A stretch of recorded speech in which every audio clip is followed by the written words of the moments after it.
kasi yung gobyerno natin sa mga maiingay. Takot po sila sa mga nagreklamo at critical news.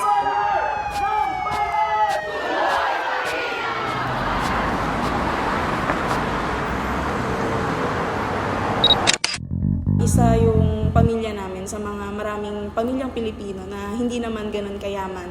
And nararamdaman din namin yun sa pamilya namin na maraming mga pagkukulang. And ang hirap ng buhay sa patuloy na pagtaas ng ng mga presyo ng bilihin. Hindi po ako nagmula sa pamilyang mayaman. So growing up, saksi po ako sa kung gaano kahirap ang buhay. Nung nagdaang pandemic po, nagkasakit po yung nanay ko ng cancer. At saksi po ako sa kung paano natatakot si mama magpa-check up kasi sobrang mahal magpa-check up. Ayun, namatay si mama, late stage na siya namin nalaman na may cancer siya. Kung kaya't dun ko po nalaman na dapat po akong magreklamo. May karapatan po akong magreklamo dahil nawalan po ako ng nanay dahil sa kapabayaan ng gobyernong ito. Kung kaya't yun po yung nagtulak sa akin na maging maingay, nagtulak po sa akin para tumindig at manawagan. I come from a family of public servants, both my parents then serbisyo publiko. Kaya siguro I was still young when I was already exposed to grassroots level public service. I think it started when I don't recall na, but I was very young. Siguro it was a conversation with my dad. He was also from UP.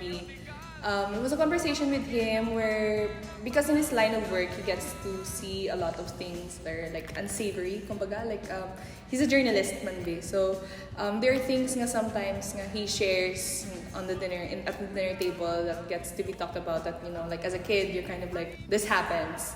And doon na expedite lang ang ako na like urge to be an activist.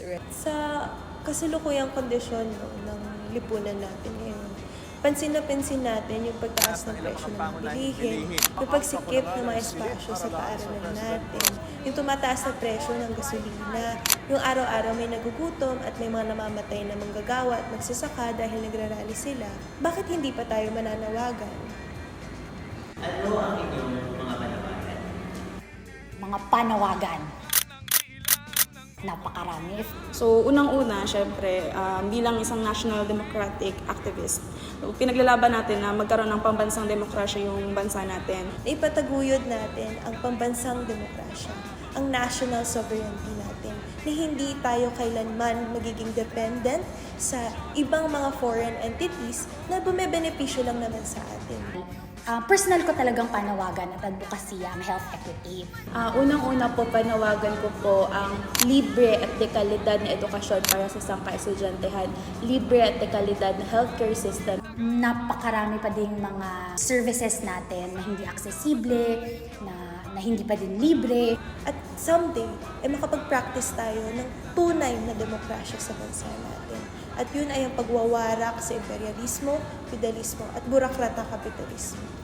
Para sa iyo, ano ang aktivista o pagiging aktivista? So ang pagiging aktivista ay katulad siya ng pagmamahal at pangangalaga. Sa sobrang pagmamahal at pangangalaga ay tumatangan tayo sa gantong landas na harapin at talagang salubungin at ipanawagan ang mga kailangan ipanawagan. It's really rooted from love. Love for country, love for our freedom, love for our democracy. Kaya yan ang aktivismo para sa akin. Naniniwala ka ba na terorista ang mga aktivista? Hindi terorista ang mga aktivista. Kasi ano lang naman ang dala-dala ng mga aktivista, placard, megaphone. Wala pong dala-dalang baril o bomba ang mga aktivista na siyang gustong iplanta lamang ng gobyerno natin. Pero alamin natin lagi yung ugat-ugat. Bakit marami nagiging aktivista? Di ba mismo yung mga pumapatay sa mamamayang Pilipino ang tunay na terorista?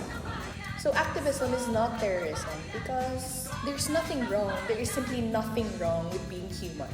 There is simply nothing wrong with having empathy.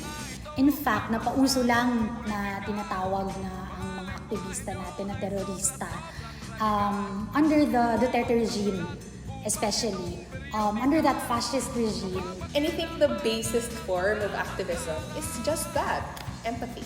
Ano sa tingin mo ang kakayahan mo bilang isang estudyante na makagawa ng pagbabago sa sistema? If we're talking about mechanisms, then as a student, of course, there's the fact of being in an institution that instills these kinds of principles. Having to graduate from an institution like this, or having to become a part of society that gets to talk about issues or gets to have conversations like this, that in itself is a mechanism. Siyempre, bilang isang estudyante, limitado lang din naman yung kakayahan ko, lalo na pag mag-isa lang ako. Kaya din, importante na sumasali tayo sa mga organizations or magbuo ng mga grupo ba na makakasama mo para sa pagsulong natin ng mga pinaglalaban natin. Kasi hindi naman natin kaya na mag-isa lang tayo, di ba?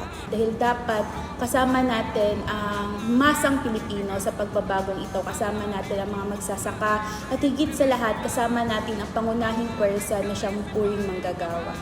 Maraming pwedeng gawin ang kabataan tulad natin na may kasipagan, na may talento, may talino at kasikhayan na kumilos. Kaya posibleng-posible na baguhin ang sistema araw-araw. Scholar ng bayan, tuloy pa rin ang laban hanggang kailan. Ayan. So, tulad ng nasabi ko kanina, tuloy pa din yung laban natin hanggat marami pa din sa mga Pilipino yung lugmok sa kahirapan. Until no mother is rejected from a hospital because she cannot pay the bills of her child. Hanggang sa tunay na tagumpay, kaya kong lumaban hanggang nakakamit na natin ang isang sosyalista at tunay na demokratikong Pilipinas. Hanggang sa mawala ang paghihiwalay ng mga classes. Hanggang sa wala na tayong maituturing na mayaman o mahirap. Hanggang sa lahat ng tao ay pantay-pantay at lahat ay nakakatamasa ng edukasyong nakatatamasan natin ngayon. There's no expiration date to activism kung hanggang kailan tayo maglalaban. Kaya kung lumaban hanggang sa tagumpay. Hanggang makamit natin ang tunay na tagumpay.